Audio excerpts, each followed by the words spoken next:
when we talk about just Rutgers and Scott Goodell and that whole support network, they got just an amazing. Your brothers with the Scarlet Knight Wrestling Club, okay, the whole coaching staff.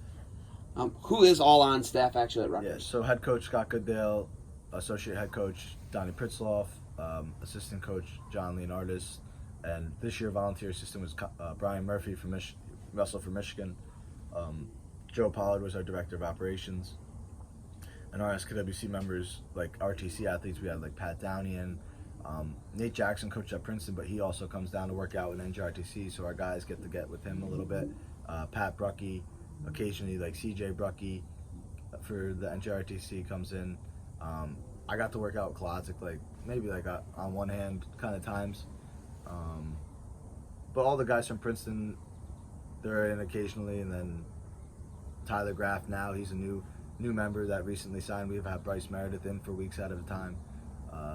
And that's a great setup. That's it. You got a great setup. I mean, you're benefiting from Princeton. Princeton's benefiting from you. Yeah, and on top of all them, the coach Reese Humphrey, so he's in every day.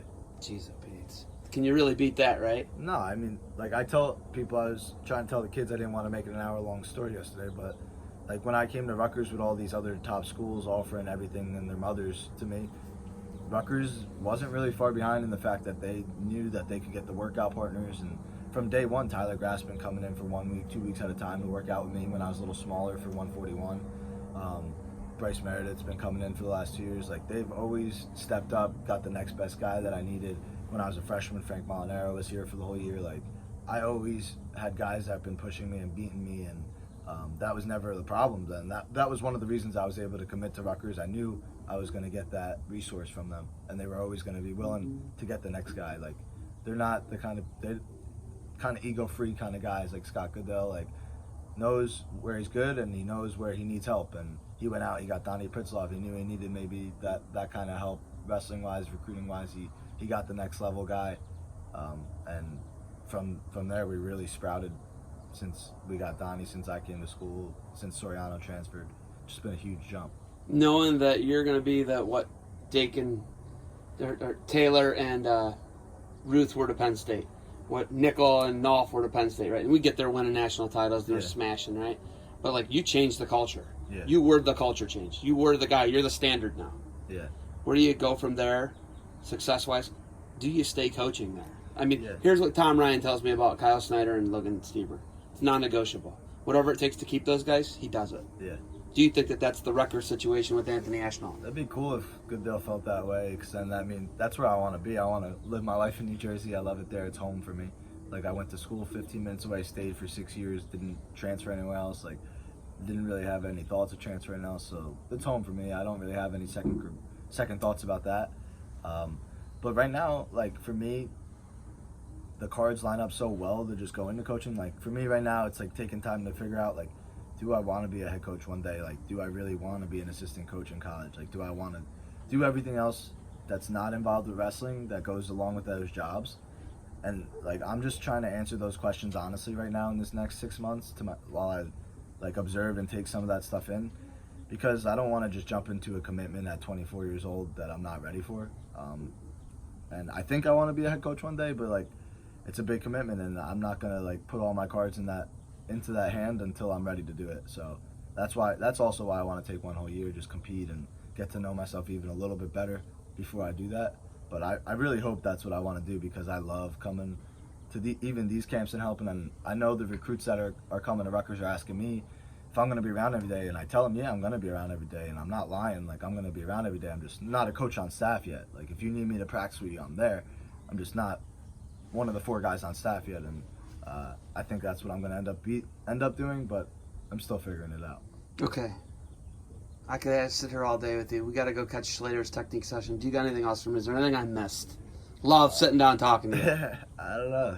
But you got anything else you want me to talk about? No, man. The injury, you were off and what you got the 6th year for, just talk about that real quick. Well, junior season, I took 6th in NCAAs, lost to Dean Heil for the 3rd year at the NCAA tournament in a row in the semis. It was 3 years in a row. Yep. Yeah, that's what really stung that junior season. In my sophomore season, I lost to him in the semis, but I wrestled hard, came back for 4th. It was a close match with Joey McKenna for 3rd. So you were 8-6-4. No, 8-4-6 champ. 8-4-6 champ. 8-4-6 year off champ. So you never ended the season with a win until this year. Yes. It's the best year to do it and the best way to do the it. year I Right? took fourth, like I could look in the mirror, one of those losses you take for third, and I was just like, I wrestled hard. Like I wrestled my hardest. Like I left it on the mat. Like I made some technical mistakes that I could have won the match, but like effort wise, I didn't like leave anything on the table. Bullets in the chamber were empty. Then the next year, junior year season, I lost to Dean High in the semis, and it's like those Conti's semi slides to sixth place hurt a lot, and then I had 2 injuries at the university trials tournament that I got taken care of, 2 surgeries. And What was it? Shoulder, knee? Labrum, bicep, my shoulder, and then my knee was just a little scope that I was telling you before. And that was the one where they had to open it up. You but got then it ended up staph. getting an infection, staph, opened it up, 5 days in the hospital. Dude. So with dealing with 2 injuries at once, they just weren't really healing. Like the shoulder didn't heal like in that 6 to 9 month frame that it should have. Like the thought at first was to come back mid-season, January, complete the senior season, go to Big Tens and NCAAs and win it. I'm glad somebody figured out that was an awful idea. December comes around and I'm not drilling or any really wrestling related stuff yet. It's still like just straight PT, and it's like, okay, you're in the Big Ten conference.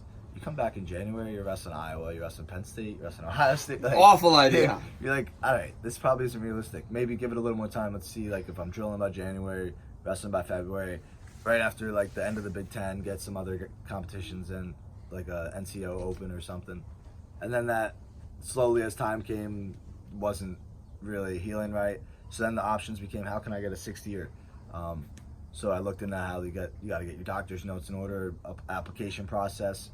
I end up applying, and the people I talked to, I made sure I did my diligence a little bit, reaching out to people. They're like, what you had, like the paperwork, it looks good. You should be okay.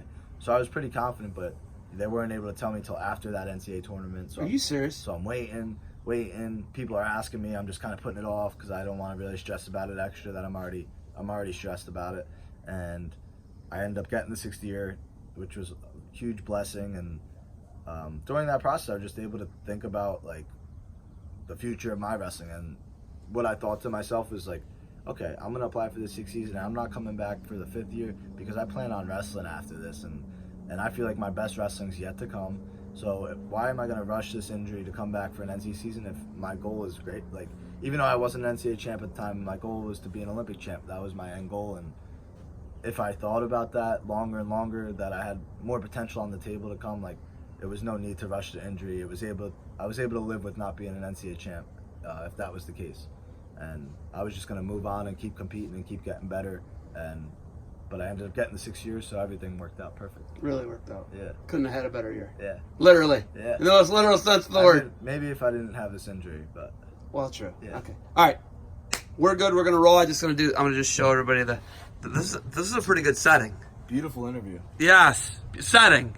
I don't know if because you're in it, but it was, this is the setting, and then we're in the mountains here in Spokane, Washington, Spokane Valley, and he's mobbing. The knee be throbbing. But Ashnault be mobbing.